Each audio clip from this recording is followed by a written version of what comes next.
morning. Good morning. I love being a pastor. I don't love necessarily pastors' meetings all the time. I love this one. I don't love school board meetings, church board, finance committee. I don't love the nuts and bolts of ministries all the times. But I love being a pastor, journeying with people and seeing their victories. I am a fourth generation Adventist pastor. Mercy. And there's a certain rebellion that comes with growing up in the systems. Those who have, you understand, that those who have grown up, we push against. When we weren't converted into it, we push against it a little bit. We look at what are we on now, 28? And we push against them saying, why 28 now? And so there's a natural rebellion that comes with growing up within the system. See, I saw my father, who I admire and who I wished I could be like.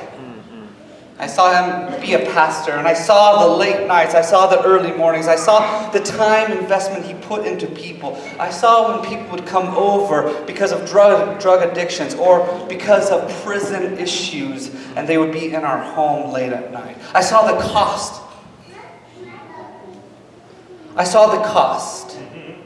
And so when I went to college, I did not want to be a preacher. I loved it. I knew that was my calling. I knew that's where I should be. I knew that's what I wanted to do. But I decided I'd rather do something else because the cost is too great. So I did. And I enjoyed it. I was a physical education teacher for many years. I met my wife hired me to teach in her school. I didn't know we were going to get married by the end of that, but job security, brothers and sisters. She was the principal, and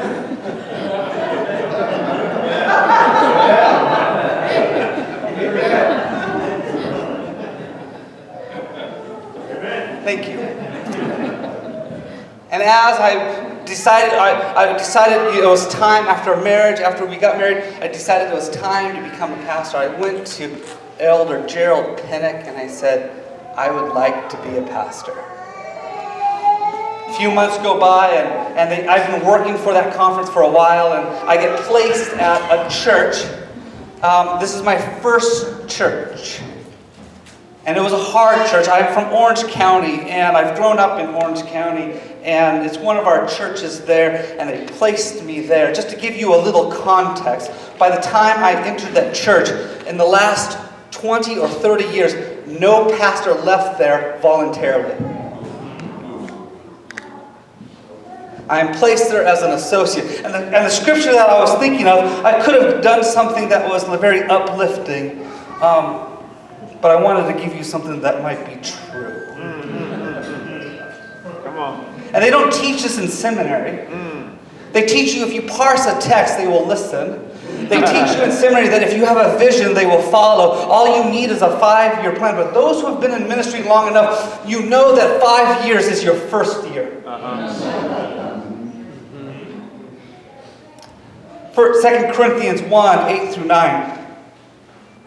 I think seminary should start this way. We do not want you to be unaware, brothers and sisters, of the affliction you will experience in Northern California Conference. Or look at anywhere. I mean, look, from the bottom to the top, right? We do not want you to be unaware. As Mike Tyson, the great theologian, would say, he said, everyone has a plan until you get punched in the mouth.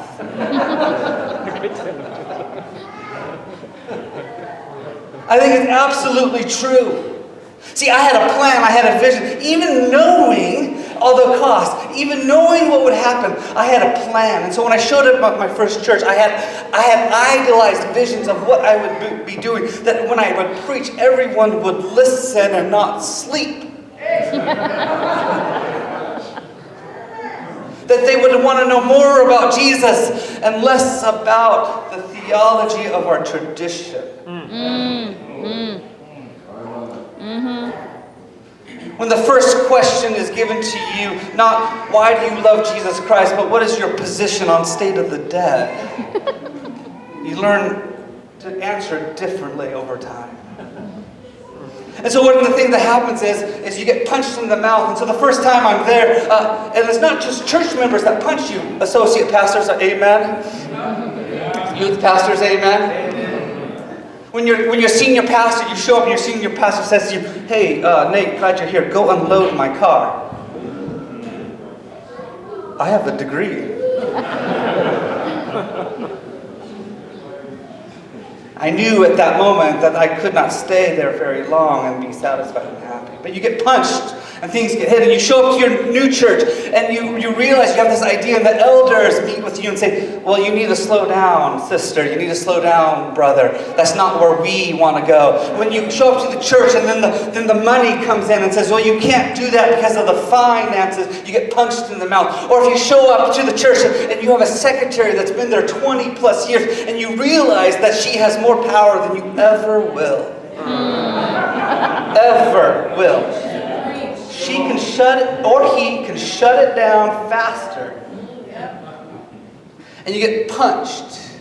And sometimes it comes from above and behind and from the side, and it comes after church. You've laid yourself out onto the table. You've sacrificed yourself. You've told the honest story about yourself. And after church, they say, that was okay, Pastor. Why didn't you say this? Oh, you're preaching about grace and love and God's soon coming kingdom. Could you spend some more time in Revelation? See, we are people of the Bible, but sometimes we forget that there's other parts of the Bible.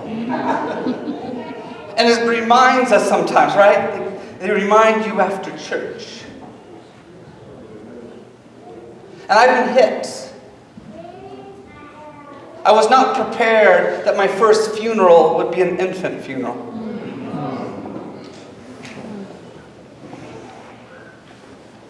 That actually gets me right now. I'm thinking about it. 2 weeks ago, we had someone in our home. I've been doing this. I've been, 15 years now? 13 years? Okay, 13. Close enough. Prophetic years. And 2 weeks ago, we had a dear friend in our house who's still struggling from the loss of her child. She had 4 boys, and she was explaining what happened at the hospital. I was still unprepared for that moment. Why God? Why now? And I can come up with the trite answers, but they don't work when you're suffering.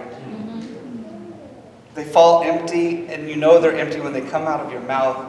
They don't have it. So you sit there and you listen, and you wish you can give them the grace of God. You wish you could give them the peace that is promised, and you know you can't give it away. You just sit there and you weep with them, and you are unprepared and you are punched again. Let me tell you, brothers and sisters, of the turmoil, the trouble that we have. Do not be unaware. Do not be unaware that it's going to be hard, that people will fight against it, that the daily grind of showing up is hard enough. When I was pastoring at the Costa Mesa Church, our nominating committee wished to be more inclusive, and we moved in that direction. Because my soul longs that all have the opportunity to lead and to love and to follow God's call. And our church felt the same way. But there's a group of people, there was this group of people who had their own Sabbath school group, who would sometimes come into church. You know that group. But they always showed up when you had a vote on their issue. But they would never show up to actually help you feed the homeless. They would never actually help you to show up to help with potluck. They only showed up to vote so that their agenda could be given away. Right. And we started the process, and they wanted to meet with us. And it was scary. I was scared. I was driving to the office that day knowing that this was coming, and I was shaking. There's very few things I'm afraid of, but this one I was afraid, and my heart was beating, and I was nervous, and I was scared. And I was on the 405 freeway, and as I was driving down the 405 freeway, the 405 freeway goes right by John Wayne Airport in Santa Ana there, and Southwest is landing, and they have that slogan, "You want to get away?" And like $49, I can be in Las Vegas. Let me just stop by the treasurer real quick. I can get away. And then God gave me a vision of my wife and my children, and then the vision was, you can't afford to take them with you, so you can't go. So I stuck around, and I got to the church, and I was working with a pastor there. His name was Armour Potter. Some of you might know him. We worked together for many years.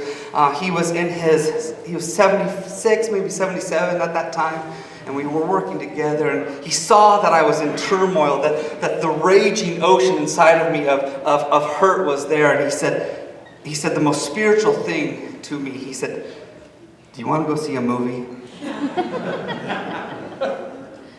Yeah. And we went. We didn't know what was playing. We showed up there. We bought our tickets, and it was a movie called The Blind Side. I didn't know anything about this movie, but here I am, this 75-year-old man and myself, a new senior pastor, and we're halfway through the movie. We're crying together. We're like, this was a God thing. I know our angels were at the door, but there was something spiritual. There was something spiritual that was happening inside of there. And it changed me. My God. It gave me a little courage that day to go in and hear them out. I didn't want to lose these people. Yes, they were doing their own thing, but I didn't want to lose them for our church. Actually, they left our church. 30 people just left our church. Yes. But there's a cost still, isn't there? It hurts. Yes, maybe they needed to leave. Yes, maybe our church grew because they left. We've heard those slogans like, if they leave, then you can grow. But at the same time, I'm a minister of the gospel, and anyone leaving hurts and cuts, and it takes a price out of you. I called each of them. Some of them cussed at me. I called each of them until they transferred their membership. Because as long as they are part of our church, I felt a responsibility to reach out to them. That they will never be able to say that there wasn't grace in our church. They can walk away angered, they can walk away hurt, they can walk away feeling that it wasn't the direction they wished to go, but they weren't going to say that we did not love them. Amen. I was unwilling for that. And the only reason I had the courage to do that is because someone loved me. When I was at this other church, that was my first church, I was associate pastor. The pastor before me had to leave for a reason. They had to leave, and it wasn't his choice to leave. And suddenly it's my first year in pastoral ministry, and now I am running a church. I'm running a multicultural church, and I am not equipped. When I would leave for the weekend, there were fights in the parking lot. Are you with me? Board meetings would last long after they should have ended. I had an elders meeting there, and they didn't like that they were calling our local hire youth pastor. Because that's not legal, right? It should be a local hire. But the congregation was calling him youth pastor, and they didn't like it, so they were bothered. And finally, my head elder says, "I have a gun, and I know how to use it."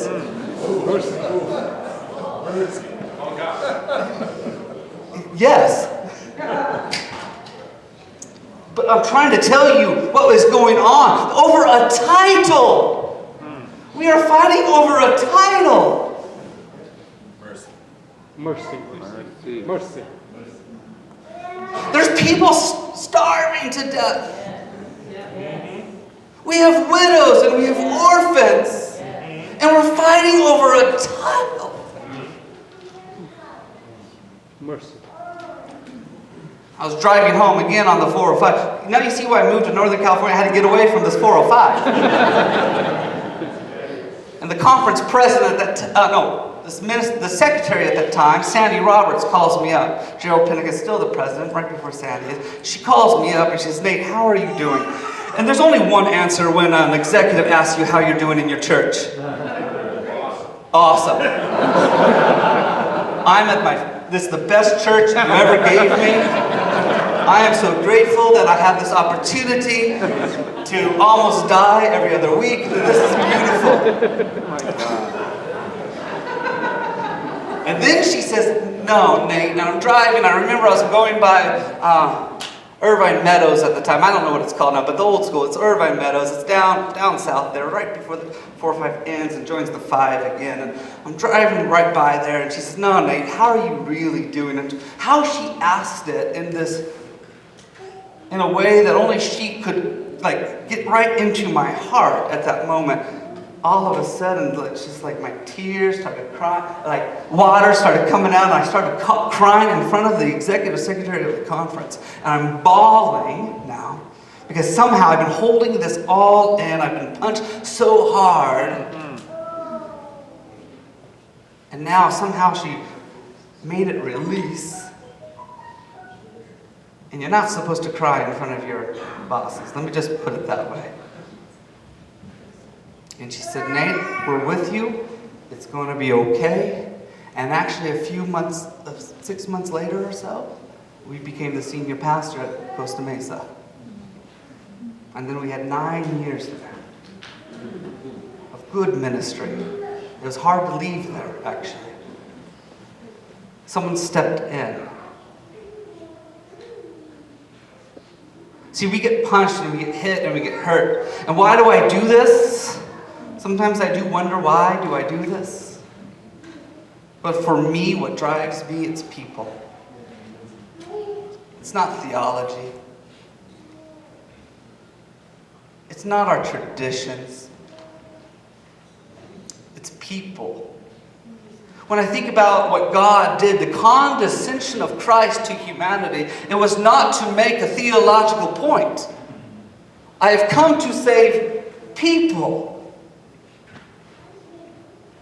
When I was coming up here to Napa and they interviewed me, I only had one question at this time. I was in a good church. I could have asked a bunch of questions. What is your 5-year program? What are you going to do here? How do you do this? I only had one question that I cared about at that moment, because I have seen it too often. I've seen pastors die on the vine. I've seen my friends leave ministry because they've been hit too hard. The question I asked was, how do you minister to your pastors right now? Because I want to be a part of a community that I don't minister to alone, but that I am ministered back.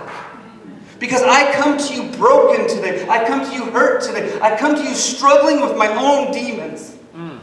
See, we always talk about Revelation as a far-off thing to happen, that the demons and the dragons of Revelation are somewhere far off. But we have church members, we have pastors who are fighting dragons today. See, we think about Daniel as something that only speaks to the future, but we have people living in the lion's den today. And they come to church, they come to where they are because they need a respite, because they need a little encouragement, because they have to go back to that lion's den. Right. And we as pastors also. See, I don't necessarily believe in the one day, someday theology of God. I believe in the today theology of God. I believe that God is present today, that His kingdom is coming today, that right now we can live within it. And it happens because we as a people decide to reach out to one another. That we give grace and we receive grace. I do it because I also need to be in a community that I love. And that loves me in return. And sometimes it's really hard. When you see the direction of the global church and you say, why am I giving? Why do we do this? When we see the directions of other things going on, but I had this moment where I am not called to the battlefield of the global front. Maybe that will be someday. I'm called to the ministry of the Napa Church and into that community. I do not go to Sacramento or to Pleasant Hill or to Berkeley to do ministry. My ministry is in Napa and it's in community. And until further notice, I need a community to love, and I need the community to love me in return. Life is hard enough than to have a church working against me. Life is hard enough than for me to be working against you. So why do I do it? What keeps me going? The grace of God. Amen. And that I wish to experience that grace, not one day, not someday. Today. And I wish to give it away. See, because cheap grace is keeping it for yourself. That cheapens God's grace. Or maybe if we give it away, may the grace of Christ, may the grace of God give you courage today. Blessings.